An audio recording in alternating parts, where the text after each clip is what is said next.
السلام عليكم ورحمة الله وبركاته. ما تنسوش تصلوا على النبي قبل أي حاجة وتدعوا بالبركة، اللهم آمين. ما تنسوش اللايك، حلو منكم فضلا وليس أمرا، تشجيعا منكم ليا. دلوقتي احنا جايين لكم بخلطة كويسة قوي للفراخ أو للبط أو للحاجة. حاجة يعني مش هتكلف قوي برضه. هما دلوقتي بياكلوا منهم. خمنوا انتوا في الكومنتات برضه قبل ما اقول ايه الخلطة ديت هما بياكلوا ايه. الحاجة كلها بتاكل والحاجة بتشرب. الفرخة الهندي حتى كلت ايه وعايزة تبيض، وبنتها كانت بتبيض بس طلعت بقى ايه عشان تاكل. الحاجة بتاعتنا ايه كانت دوت الهند اهو. وديك الخليط بتاعنا اهوت الهند على البلدي اللي بيسمى بزونيت، والديك البلدي جنبه اهو فاهمني، والفراخ الهندي والفراخ البلدي، والديك الهندي اللي داخله ايه. شايفين الريشة والجمال؟ شايفين الريشة بتاعته عاملة ازاي يا جماعة؟ يعني حاجة والله جمال، بسم الله ما شاء الله. بصوا لونه. ديت فرخته ديت مش اخته ولا حاجة، يعني بالعكس الفرخة اكبر من الديك كمان. يعني الفرخة ديت اكبر من الديك. الفرخة الهند المقوش الجميلة ديت اكبر من الديك. يعني هي كانت شغالة ومطلعة كتاكيت. وهما ام الديك دوت كانت مطلعة لسه برضه. بس الله اكبر عن ديك، يعني جميل، ريشته حلوة. الفرخة اللي اهي، وديت بنتها على ديك هند عظمي. كان ديك هند يعني مستوى كويس. فدلوقتي احنا نخش في موضوعنا على طول. الشمس راحت دلوقتي الدايرة، حطيت لهم المية اهي، الشمس رجعت لنا تاني.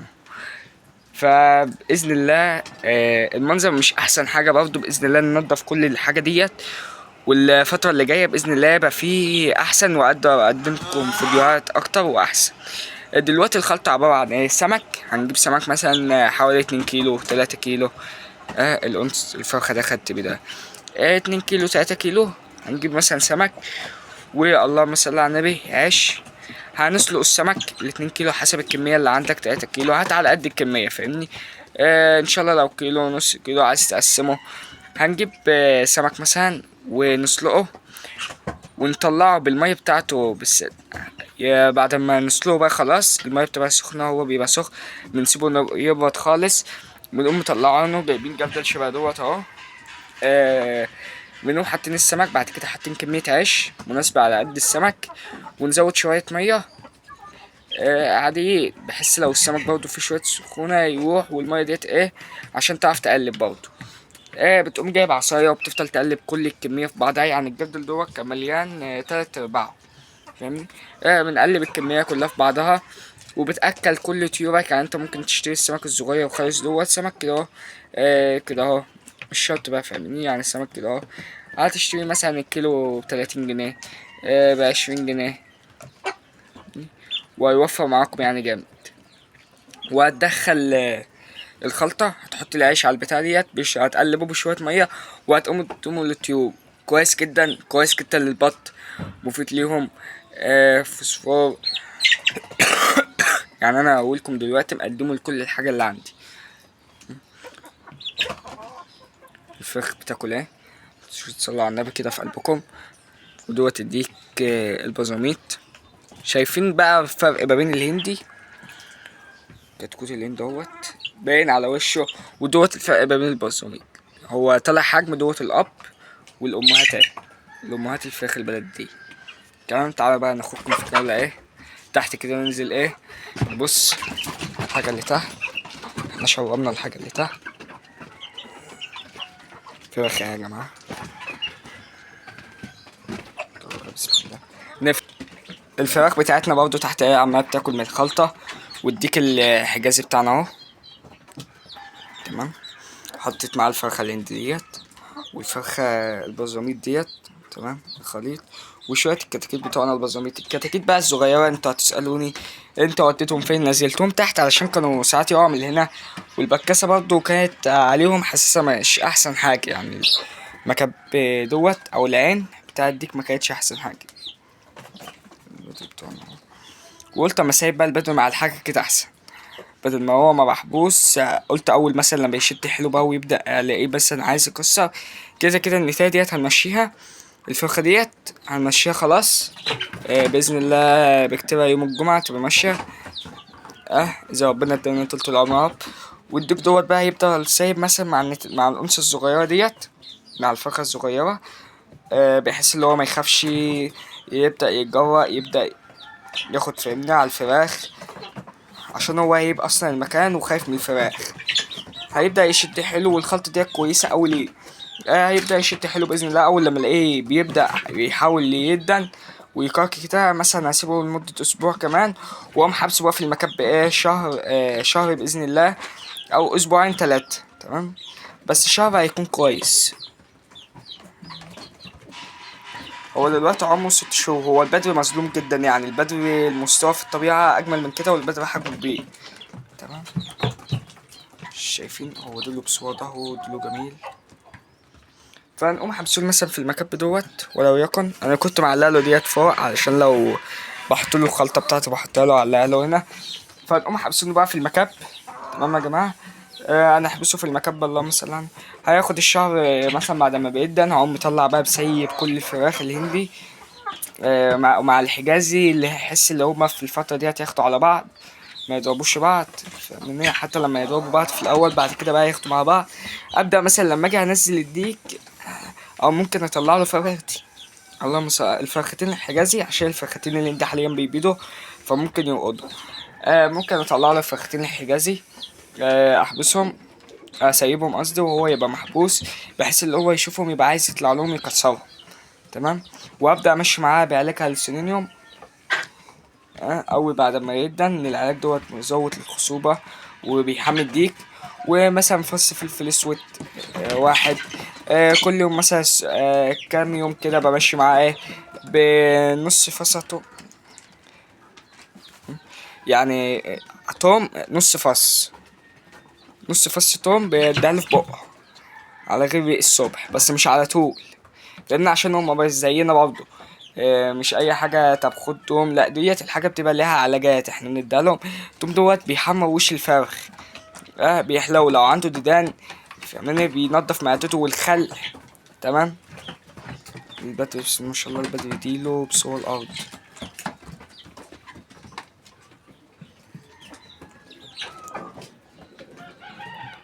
البدر الله اكبر. وباذن الله اللي جاي احسن، وباذن الله نقدر نفرخ ونطلع كتكوتين كويسين من البدر دوت. النتيان الحجاز انا حبست النتيان الحجاز تحت، وبديلهم علف بياضة عشان يبدأوا يجهزوا تاني، ويبدأوا بيحس ان هما يظبطوا نفسهم، واشدهم. تمام، وارجع اغذيهم تاني، بحيث لما اجي اسيبهم مع الديك يبيضوا بسرعة. الديك اهوت بتاعنا مقدمين له برضه نفس الخلطة، بياكل كويس. الخلطة دي كويسة قوي. سمك كويس قوي للديك، لو حتى انت سالق يعني شوي سمك، محمر سمك. تمام، بتقوم بيطلع له مثلا حتة للديك مع شوية عيش تفومارو مع شوية عليقة، بتبقى كويسة قوي. بيضاية مسلوق، بيض بايظ، يعني مثلا انت مقاد فرخة بعد اسبوع، بتبقى الفكرة دي بتبقى احسن. لما انت بعد اسبوع بتفرخ البيت بيبقى احسن. في ناس بيسيبوا البيت، لا انت لما تفرز البيت قصدي، وتشوف تحت الفرخة بعد الاسبوع، بعد ال8 ايام او ال10 ايام. تمام، ال10 ايام بيبقى اوضح للناس اللي ما بتعرفش باين اول لسه ما بتعرفش الكتكوت من عمر اسبوع، ما بيبقاش واضح معاهم، ما بيعرفوش. لو 10 ايام بيبقى الكتكوت واضح، وبتشوف عروق في الدم كده، لو في نقطة سودا ما بتتحركش يبقى الكتكوت ميت. لا انت بتنور في الكشاف بالليل بتلاقي الكتكوت بينبت وبيتحرك معاك والعروق، فاهماني. البيض اللي تلاقيها ما فيهاش، مش الكتكوت الميت بترميه، يعني البيضة فيها بس كتكوت مات بترميها. اما البيضة اللي ما فيهاش كاس بتقوم شايلها، ما فيهاش اي حاجة، بتسلقها بس ما بتاكلهاش، بتسلقها بتقدمها مثلا للكتاكيت، للديك لو حبيت تقدمه للديك. انا الحمد لله يعني انا عندي فراخ بلدي فاهماني، فانا ما بشتريش بيض. يعني مثلا تلاقي لي كتاكيت فبقوم بقدم لهم البيض. كنت الاول بشتري بقى وبحط، بس الحمد لله دوت بيبقى خف البيت. وباذن الله اللي جاي هنبدا نظبط هنا الدنيا، بس علشان احنا هنفك الداير اللي فوق دوت، وهنطلع بداير بقى حمام كبير. خليكم معانا واحده واحده، وباذن الله اللي جاي احسن. نومت نتايتين نومت تعبانين، حطيت لهم علف بيضه بس انا هشيلهم ادي لهم خلطه احسن. تمام. الحمام دوت بتاع والدي يعني.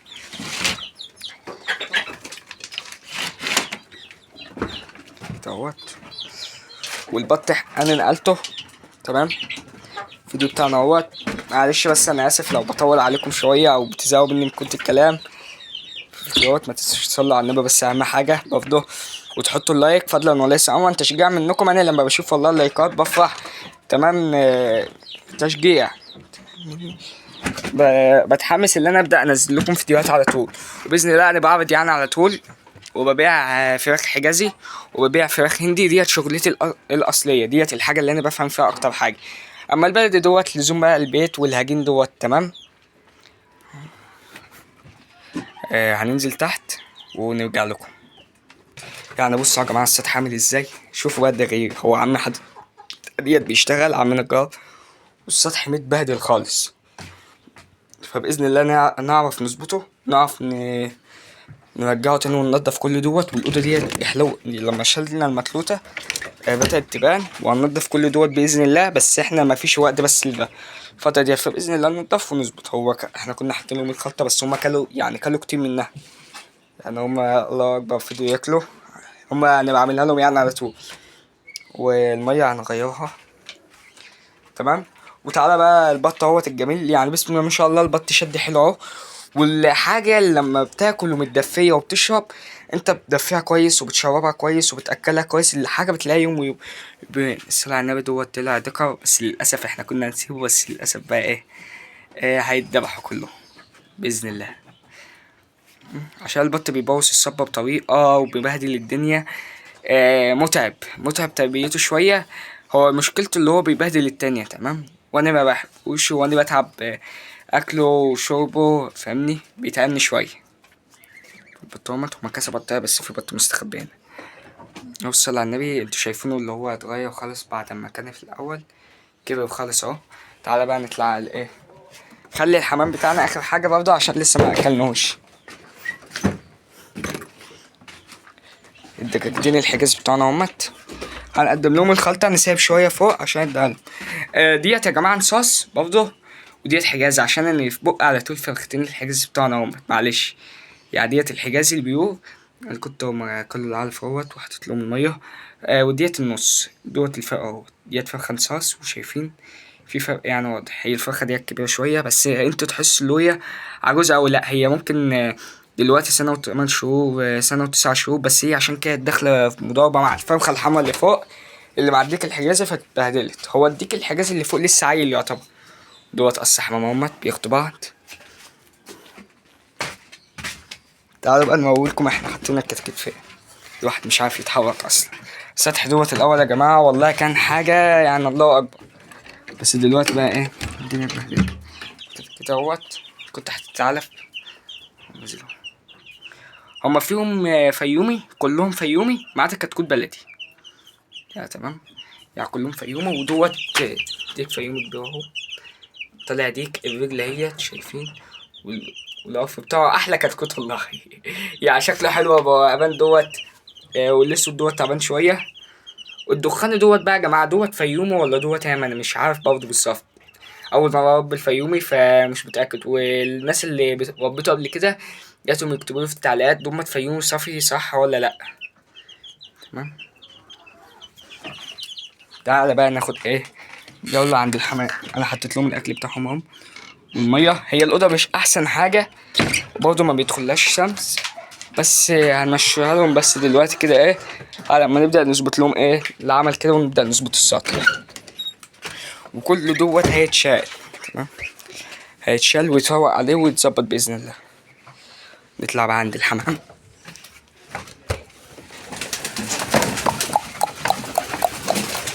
يا خواشي الزغلول برضه بالمعيد دوت واقع بقى. بس خس من كتر ما هو ما بيقع كل شوية. فهو دوت بقى هنمشي معاه.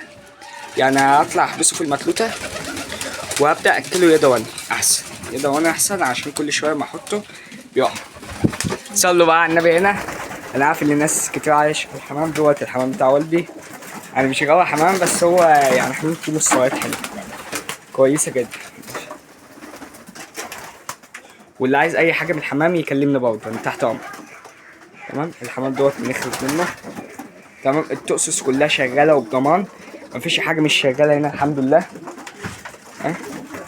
ودي كاسترول اهو واقف هناك. هو في تؤسس متعانة وفي تؤسس بتطلع، فاهمني؟ يعني الزيادات احنا بنخرجها. تمام. الخطوات بتاعتهم.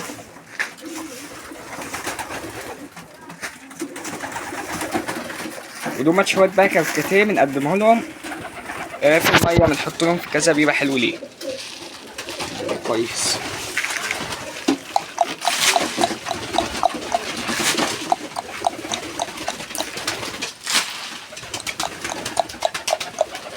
الزغلول دوت شكله تعبان، متبهدل يعني شوية، فهو عايز يظبط عليه. نعم.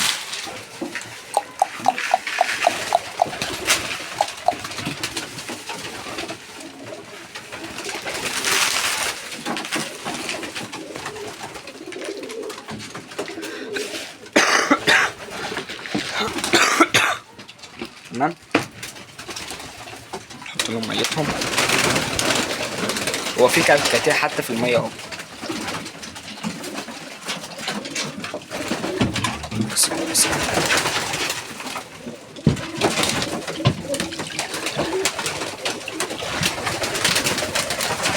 ننقل لهم بقى المية في مكان تاني.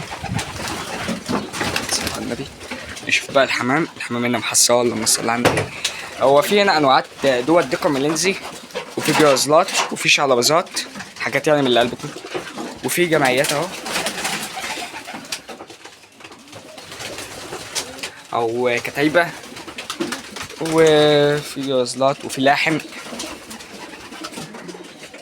في انواعات يعني، وفي سيلفر، وفي بايدون، وفي جليزر، يعني انواعات في كذا نوع يعني هنا، وطعم هندي. بص كده، بص عند الحمام. اللهم صل على النبي. في زغلول هم يا جماعه، اول مره اخد بالي منه. يعني انا عشان بطلع الحمام ف باخدش بالي منه يعني. تمام. وكده يكون خلصنا الفيديو بتاعنا، والسلام عليكم ورحمه الله وبركاته. ما تنسوش تصلوا على النبي اخر مره، وتحطوا اللايك فضلا وليس امرا، والسلام عليكم. مع السلامه.